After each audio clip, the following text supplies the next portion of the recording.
Friends, I am Naresh Chawla. Chawla classes में आपको फिर से स्वागत है। आज का अपना टॉपिक है परसेंटेज। परसेंटेज एग्ज़ाम के दृष्टि से बहुत इम्पोर्टेंट टॉपिक है, क्योंकि इस टॉपिक में से बहुत सारे क्वेश्चंस पूछे जाते हैं एग्ज़ाम में। तो जो परसेंटेज में जो होता है वो इम्पोर्टेंट ये होता है कि कुछ कुछ परसेंटेज अपने को याद रखना पड़ता है या फिर उसको समझना रहता है। जिससे 1/2 को कितना बोलते हैं, 50% बोलते हैं। 1/3 को कितना बोलते हैं, 33.33% या 33 से 1/3%। तो एग्जाम में क्या होता है, कई बार ऐसा लिखा हुआ जाता है 33 से 1/3% निकालिए। तो मैं आपको एक बार उसकी टेबल दिखा देता हूँ। तो टेबल आपके सामने है। टेबल में आप देख सकते हैं, जैसे 1/2 को क्या बोलते हैं, 50% बोलते हैं। और 1/3 जो है, 1/3 को क्या बोलते हैं, 33 से 1/3%। 1/4 को क्या बोलते हैं, 25%। 1/5 को क्या बोलते हैं, 20%। 1/6 को क्या बोलते हैं, 16 से 2/3%। 1/7 को क्या बोलते हैं, 14 से 2/7%। और 1/8 को क्या बोलते हैं, 12 से 1/2%। 1/9 को 11 से 1/9%। 1/10 को 10%। देखो एग्जाम में जो क्वेश्चन पूछा जाता है वो ऐसे पूछा जाता है कि कोई भी नंबर दे देगा, एक्स नंबर का 16 से 2/3% निकालिए। तो अपने को ये पता होना चाहिए 16 से 2/3% को क्या लिखते हैं, 1/6। ठीक है, तो अपन x इंटू 1/6 कर देंगे। यदि x नंबर का 16 से 2/3% निकालना है तो अपन कर देंगे x इंटू 1/6। तो इसलिए ये टेबल बहुत इंपॉर्टेंट है। जैसे 1/11 को क्या बोलते हैं, 9 एंड 1/11 बोलते हैं। 1/14 को क्या बोलेंगे, 7 से 1/7 बोलते हैं। और 1/15 को क्या बोलते हैं, 6 से 2/3 बोलते हैं। ठीक है, देखो इधर जो है ये कुछ इंपॉर्टेंट ये वाले हैं। जैसे 2/3 को 66 से 2/3%। देखो इसमें से क्या करेंगे, अगर इसमें से 2 कॉमन ले लेंगे तो ये 1/3 है। तो यहाँ पे 1/3 की वैल्यू कितनी थी, 1/3 की वैल्यू जो थी वो थी 33 से 1/3। अब इसको मैंने क्या किया, इधर 2 से मल्टीप्लाई कर रहा हूँ तो इधर भी 2 से, इधर 2 से मल्टीप्लाई किया तो इधर भी 2 से। तो 33 को 2 से मल्टीप्लाई किया तो 66, और 1/3 को 2 से मल्टीप्लाई किया तो 2/3। तो इसी तरीके से 1/8 का निकाल लेंगे, उसको 3 से मल्टीप्लाई करेंगे। 1/8 का निकालो, उसको 7 से मल्टीप्लाई करेंगे। देखो 1/9 का जो होता है वो होता है 11 से 1/9%। 1/9 को क्या लिखते हैं, 11 से 1/9%। अब वो बोल रहा है कि 4/9 को कितना परसेंट होगा, वो होगा 44 से 4/9%। ठीक है, इसने क्या किया, 4 से इधर मल्टीप्लाई किया तो 4 से इधर मल्टीप्लाई होगा। तो 11 को 4 से मल्टीप्लाई किया 44, और 1/9 को 4 से किया तो 4/9। तो अब अपन सीधे अपने टॉपिक पे आते हैं। तो अब अपन आज के टॉपिक का क्या लेते हैं, पहला क्वेश्चन लेते हैं। देखो जैसे क्वेश्चन लेंगे उसमें आपको बहुत इजीली समझ आ जाएगा। देखो पहले पर्सन से क्वेश्चन लेने से पहले मैं आपको कुछ चीज़ें बता देता हूँ। जैसे वो बोल रहा है कि एक एग्जांपल ले लेते हैं कि अपना जो है 120 का 20% कितना होगा। ठीक है, ये अपना क्वेश्चन है। तो इसमें अपने को क्या करना है, देखो 20% वो पूछ रहा है। तो 20% को सबसे पहले अपन क्या करते हैं, 20% को क्या लिखते हैं, 1/5 लिखते हैं। ठीक है, 1/5 लिखते हैं। तो इसमें अपन क्या करेंगे, इसमें अपन ये करेंगे कि किसका पूछ रहा है, 120 का। 120 का 20%, तो अपन क्या करेंगे, 120 इंटू 1/5। जैसे मैं 5 से इसको करूँगा तो 5 दूनी 10, यहाँ पे 2 5 चौक 20, 24 आ जाएगा। ठीक है, तो इस तरीके से इजी। देखो अपने को पता है 20% को 1/5 करते हैं। अगर नहीं पता होता तो अपन क्या करते हैं, उस कंडीशन में कैसे करते हैं, 120 इंटू 20/100, 10 से 10, 0 से 0 और 24। दोनों ही कंडीशन में सेम निकल के आ रहा है। जैसे ही अगर मैं ये कहूँ कि नेक्स्ट एक एग्जांपल ले लेते हैं उसका, कि 72 का 16 से 2/3% कितना होगा। ठीक है, तो इसमें मेरे को पता है कि 16 से 2/3% जो है उसको क्या बोलते हैं, 16 से 2/3%, इसको क्या बोलते हैं, इसको बोलते हैं 1/6। अब मेरे को यह पता है इसको 1/6 बोलते हैं। तो 72 का 16 से 2/3, तो 72 इंटू 1/6। तो अपन इसका करेंगे तो 12 निकल के आ जाएगा। ठीक है, तो यहाँ से सीधा 12 निकल के आ जाएगा। तो इस तरीके से वो क्या होता है, बहुत इजी रहता है। जैसे अपन ये कर सकते हैं कि अपने को वो करना है कि अगर 1/5 को अगर 20% बोलते हैं, ठीक है, ये इम्पोर्टेंट है, ध्यान रखना, ठीक है। तो अगर वो ये बोल दे कि 2/5, तो 2/5 का क्या हो जाएगा, अगर मैं इधर 2 से मल्टीप्लाई कर रहा हूँ तो इधर भी 2 से हो जाएगा, तो 2/5 क्या हो जाएगा, 40% हो जाएगा। अगर 3/5 पूछ रहा है तो क्या हो जाएगा, 60% हो जाएगा। तो इस तरीके से बहुत सारे हो सकते हैं। यहाँ पे 3/8 भी हो सकता है, ठीक है। अगर 3/8 का निकालना है तो सबसे पहले अपन क्या निकालेंगे, 1/8 का निकालेंगे। जैसे 1/8 का निकालूंगा तो मैं 12 1/3%, ठीक है, 12 से 1/3% निकलता है 1/8 का। अब वो पूछ किसका रहा है, तो वो 3/8 का पूछ रहा है। देखो जैसे 3/8 का पूछ रहा है, वो 3/8 का पूछेगा तो क्या करेगा, इसको 3 से मल्टीप्लाई करना पड़ेगा। इसको मैं ऐसे लिख सकता हूँ 12 से 1/3, 12 + 1/3, ठीक है। यहाँ इसका मतलब होता है प्लस रहता है, तो इसको मैं 3 से मल्टीप्लाई करूँगा तो यहाँ पे हो जाएगा 36 + 3/3, तो ये कितना हो जाएगा, 70% हो जाएगा। समझ में आया? तो इस तरीके से निकलता है। अब अपन क्वेश्चन पे आते हैं अपने। तो अपना क्वेश्चन है, नमक के 12 लीटर घोल में 10% नमक है। घोल को गर्म करके वाष्प द्वारा 2 लीटर उड़ा दिया जाता है, तो शेष घोल में कितना % नमक है। देखो वो बोल रहा है कि 12 लीटर जो घोल है उसमें 10% नमक है, तो अपने को पता है 10% को क्या लिखते हैं, 1/10। जो नमक है वो कितना हो जाएगा, 12 का 1/10, यानी कि 1.2 लीटर, ठीक है, 1.2 लीटर हो जाएगा। अब वो पूछ रहा है कि 2 लीटर क्या कर दिया, उसको वाष्प बना के उड़ा दिया। तो अब नमक का जो परसेंटेज है, नमक का परसेंटेज है वो कितना होगा, देखो 1.2 लीटर इसमें नमक है, ठीक है। अब पहले कितना लीटर था, पहले था 12 लीटर, अब कितना रह गया, 10 लीटर। तो जैसे मैं 10 × 100 करूँगा तो इससे ये कट गया, तो यहाँ पे कितना है, 12%। समझ में आ रहा है? देखो अब अपन एक और ले लेते हैं कि 5 लीटर चीनी के घोल में 10% चीनी है, ठीक है, सॉरी 60% चीनी है। 5 लीटर चीनी के घोल में 60% चीनी है। 1 लीटर पानी डालने पर नए घोल में कितने % चीनी होगी। तो जो क्वेश्चन है उसमें 5 लीटर है, तो देखो 60% दिया हुआ है। 60% को क्या बोलते हैं, 60% को बोलते हैं 6/10। अब यहाँ पे ये क्या हो जाएगा, 60% को अपन ये भी कर सकते हैं 3/5, ठीक है। तो यहाँ पे 3/5 हो गया।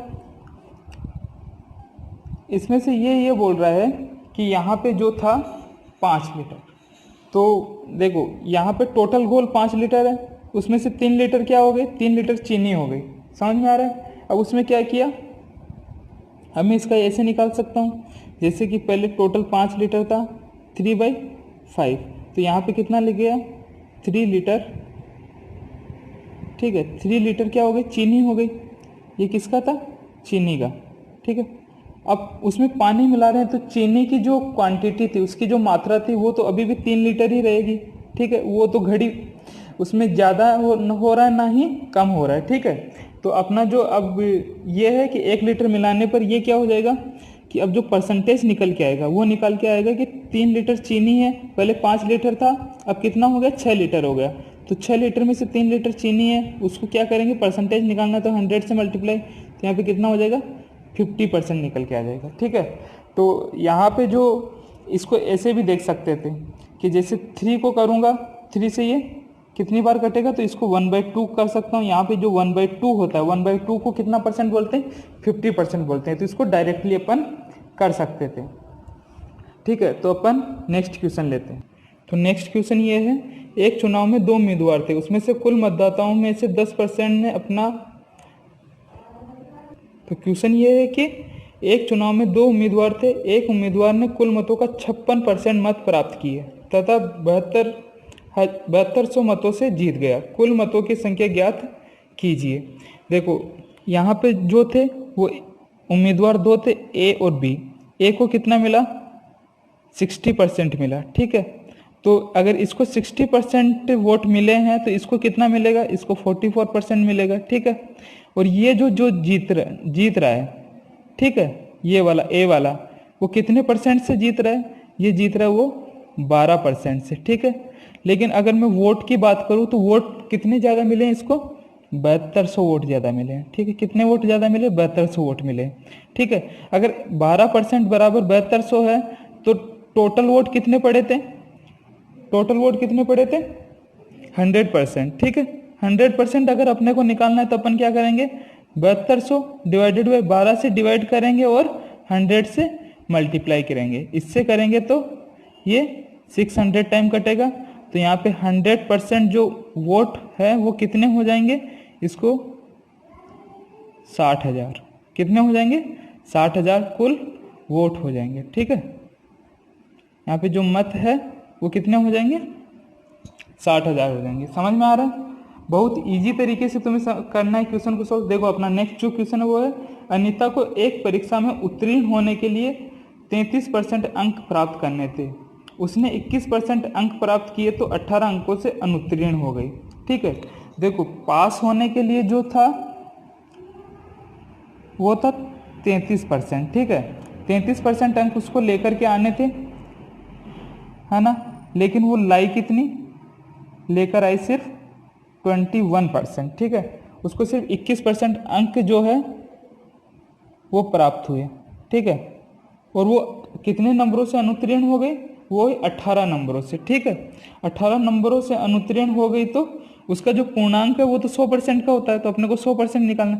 देखो 33% में से 21% तो वो लेकर के आ गई, अब जो बीच का डिफरेंस है वो कितना हुआ, 33 माइनस 21 कितना हुआ, वो हो गया 12%, ठीक है।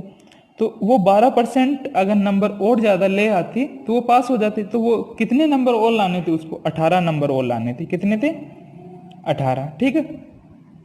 तो 12% किसके बराबर हो गया, 18 के बराबर। और पूर्णांक कितना था उसका, 100% था पूर्णांक। तो अगर 100% निकालना है तो 18, 12 से डिवाइड और 100 से मल्टीप्लाई, 6 से, 3 टाइम 6 से, 2 टाइम 2 से, ये 50 टाइम, तो ये कितना हो जाएगा, 150 मार्क्स का वो क्या था, पूर्णांक था। 150 नंबर का वो क्या था, पूर्णांक था। बहुत ईजी है।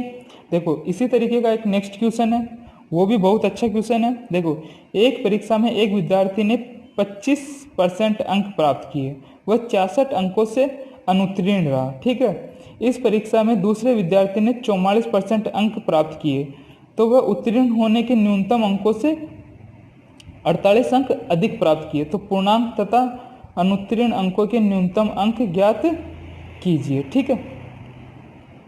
देखो यहाँ पे जो क्वेश्चन है वो ये है कि एक ने तो 25% अंक प्राप्त किए, ठीक है, और वो फेल जो हुआ वो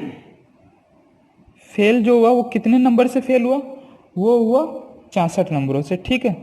और एक और उसका कोई फ्रेंड था, उसने 44% क्या किया, 44% क्या किया, उसने मार्क्स लेकर के आए। तो उसने जो निम्नतम जो मिनिमम मार्क्स थे पास होने के लिए, उससे भी कुछ ज़्यादा मार्क्स मिले होंगे उसको। तो वो मार्क्स कितने थे, वो बंदा क्या हुआ, पास हो गया। और उसको जो मार्क्स ज़्यादा मिले वो मिले 48। देखो मेरे को पता है कि यहाँ पे कोई एक्स परसेंटेज 25 और 44 के बीच में कोई एक्स परसेंटेज है जहाँ पर वो पास होते हैं, ठीक है। अगर 85% जो भी नंबर है उसका, उसमें अगर 66 नंबर मिल जाएंगे तो वो एक्स परसेंट के बराबर हो जाएंगे। और अगर 44% में से अगर 48 मार्क्स घटा दूंगा तो भी वो एक्स परसेंट के बराबर हो जाएंगे। ये चीज़ समझ में आ रही है, समझ में आ रही है। मैं ये कह सकता हूँ कि 25% में अगर 66 नंबर में ऐड कर दूँ तो वो क्या होगा, एक्स परसेंट के बराबर हो जाएगा, ठीक है। अगर मैं 44% में से अगर 48 घटा दूंगा तो भी वो एक्स परसेंट के बराबर हो जाएगा, ठीक है। उसको जो मिनिमम मार्क्स था उससे 48% ज़्यादा नंबर मिले थे, इसको 66 कम मिले थे। 66 अगर और आ जाते तो इसको एक्स परसेंट बन जाता। अगर इसमें 48 कम रहता तो उसका भी एक्स ही परसेंट बनता, ठीक है। तो अब जो अपना ये है कि इस इक्वेशन और इस इक्वेशन को सोल्व कर लेंगे। तो देखो जब मैं इसको इधर भेजूंगा इसको इधर भेजूंगा तो कितना हो जाएगा, इसमें 9 और यहाँ पे कितना बचा 3, 19% यहाँ पे बचेगा। और ये दोनों क्या हो जाएंगे, ये दोनों ऐड हो जाएंगे। ठीक है, ये दोनों ऐड होंगे तो कितना हो जाएगा, 14 का 4, 1, 5, 11, 114। तो अपने को निकालना किसका है, 100%, कुल जो था उसका निकालना है। ठीक है, कि पूर्णांक कितने का था, 114/19 इंटू 100, 19 पर 95, 19 की 114, 6 टाइम। तो जो पूर्णांक था वो कितने का था, 600 का था। अब वो पूछ रहा है, देखो जो पूर्णांक था वो तो 600 का था, एक और पूछ रहा है कि मिनिमम मार्क्स कितना चाहिए। देखो मिनिमम मार्क्स में यहाँ से 25% निकाल करके यहाँ पे पुट कर दूँ। देखो 25% जो होगा वो कितना होगा, इसका 1/4 होगा, 1/4 इंटू 6 इंटू 100। तो यहाँ पे 25 टाइम तो कितना हो जाएगा, 150। ठीक है, 600 को मैंने क्या किया, 6 इंटू 100, तो भी ये 600 ही रहेगा, पूरा पूर्णांक लिख दिया। 100% बराबर ये है, 25% को क्या लिखते हैं, 1/4 लिखते हैं अपन। ठीक है, तो ये 150 हो गया। अब मेरे को पता है कि ये 150 है और यहाँ पे 25% की वैल्यू रख दूंगा यहाँ पे इक्वेशन में, तो ये हो जाएगा 150 प्लस 66। तो ये कितना हो जाएगा, 216। मतलब 216 मार्क्स ऐसे मार्क्स है, मिनिमम मार्क्स है जहाँ पे अपने स्टूडेंट पास होता है। ठीक है, अब अपन क्या करते हैं, अब नेक्स्ट क्वेश्चन लेते हैं। नेक्स्ट क्वेश्चन जो है, एक परीक्षा में 45 विद्यार्थी हिंदी में तथा 40 विद्यार्थी अंग्रेजी में उत्तीर्ण हुए। देखो क्वेश्चन जो है वो ये है कि 45% जो विद्यार्थी है वो हिंदी में और 40% अंग्रेजी में, दोनों विषय में 24% विद्यार्थी उत्तीर्ण हुए। तो देखो एक जो इस टाइप की क्वेश्चन है, देखो हिंदी में जो पास हुए विद्यार्थी वो है 45%, इंग्लिश में जो पास हुए वो कितने हैं, 40%।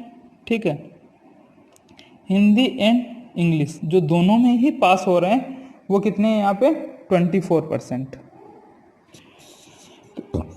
तो इसके लिए एक फॉर्मूला होता है, देखो 100 minus F equal to A plus B minus A B. तो देखो अगर ये वाला पास वाली कंडीशन है, ए किसी हिंदी वाले सब्जेक्ट को मान लो, बी इंग्लिश वाले को, ए में पास होने वाले, बी में पास होने वाले और दोनों में पास होने वाले। एफ का मतलब ये है कि दोनों में फेल होने वाले। ठीक है, तो ये दोनों में फेल होने वाले हैं, तो इसमें अपने को क्या करना है, ये वाली वैल्यू फाइंड आउट करनी। देखो अगर वो बोलता है कि हिंदी में इतने फेल हुए, इंग्लिश में इतने फेल हुए, ठीक है, और हिंदी और इंग्लिश दोनों में ये फेल हुए, तो ये एफ की वैल्यू उसके अपोजिट हो जाती है। अगर फेल बोल रहा है तो पास हो जाएगा, पास बोल रहा है तो फेल हो जाएगा। ठीक है, तो यहाँ पे जैसे मैं वैल्यू पुट करूँगा, देखो यहाँ पे 100 माइनस एफ, ए की वैल्यू कितनी है 45 प्लस बी की वैल्यू कितनी है 40 माइनस 24। तो यहाँ पे कितना हो जाएगा, ये 85 में से 24 गया तो कितना हो जाएगा, 85 में से 24 गया तो 81, 61%। ठीक है, ये कितना हुआ 61%। तो अपने को क्या निकालना है, जो दोनों ही विषय में फेल हो गए एफ की वैल्यू, तो 100 माइनस 61 कितना हो जाएगा 39। तो 39% लोग ऐसे हैं जो दोनों ही सब्जेक्ट में फेल हो गए। तो इसमें अपना नेक्स्ट क्वेश्चन है, एक परीक्षा में 60% विद्यार्थी गणित में, 55% विद्यार्थी विज्ञान में पास हुए, 31% दोनों विषयों में फेल हो गए, तो कुल विद्यार्थियों की संख्या ज्ञात कीजिए यदि दोनों विषय में पास होने वाले विद्यार्थियों की संख्या 138 है। ठीक है, तो देखो मैंने फॉर्मूला जो बताया था, पहले अपन क्वेश्चन लिख लेते हैं। पर जो क्वेश्चन है वो है मैथ में, जो मैथ में पास हुए वो है 60%। ठीक है, और जो साइंस में पास हुए वो है 55%। ठीक है, और जो फेल हुए, यहाँ पे फेल हुए वो विद्यार्थी कितने, 31%। ठीक है, 31% है। तो यहाँ पे अपन फॉर्मूले में वैल्यू पुट करेंगे 100 minus F A plus B minus A B. तो यहाँ पे जैसे वैल्यू पुट करूँगा 100 minus 31 equal to 60 plus 55 minus A B. तो ए बी को इधर ले आया तो ये ए बी हो गया, ये कितना हो जाएगा 5, 115 हो गया, माइनस अगर इसमें से ये गया तो कितना बच जाएगा 69, 15 में से 9 गए तो 6, यहाँ पे कितना बचा 10, 10 में से 6 गए तो 4, तो 46% ऐसे विद्यार्थी है जो साइंस और मैथ दोनों में क्या हुए हैं, पास हुए हैं। ठीक है, अब वो बोल रहा है कि दोनों विषयों में पास होने वाले विद्यार्थियों की संख्या कितनी है, 138। तो मैं ये कह सकता हूँ कि 46% बराबर 138 है। ठीक है, तो कुल विद्यार्थी कितने परसेंट है, 100% है, तो 100% विद्यार्थी हैं तो 138 डिवाइडेड बाई 46 इंटू 100, तो ये कितने टाइम कटेगा, 3 टाइम कटेगा, तो 300%। देखो मेरे को यहाँ से सीधा पता चल रहा है 4 3 12 होगा। ठीक है, 12 6 18, तो 120 में से 18 जोड़ेंगे तो 138 हो जाएगा। तो इस तरीके से कैलकुलेशन को भी थोड़ा फास्ट करो। आज का अपना लास्ट क्वेश्चन है और इम्पोर्टेंट भी है। देखो यदि a प्लस बी का 20% b का 50% के बराबर हो तो वैल्यू अपने को निकालनी है 2a minus B divided by 2a plus B. तो देखो इसमें क्या करना है अपने को, पहले वैल्यू लिख लेते हैं। तो यह है कि a प्लस बी का 20% किसके बराबर है, b का 50% के बराबर है। तो देखो a प्लस बी यहाँ पे लिख दिया। अगर 20% को क्या बोलते हैं, 1/5 बोलते हैं। b इंटू 50% को क्या बोलते हैं, 1/2 बोलते हैं। क्रॉस मल्टीप्लाई करूँगा यहाँ पे 2a plus 2b equal to 5b। तो यहाँ से a 2a प्लस 3b, तो यहाँ से a रेशियो b की वैल्यू कितनी हो जाएगी, a रेशियो b की वैल्यू हो जाएगी 3:2 हो गए। ठीक है, अब अपने को पूछ क्या रहा है, पूछ रहा है अपने को 2a minus b 2a plus b।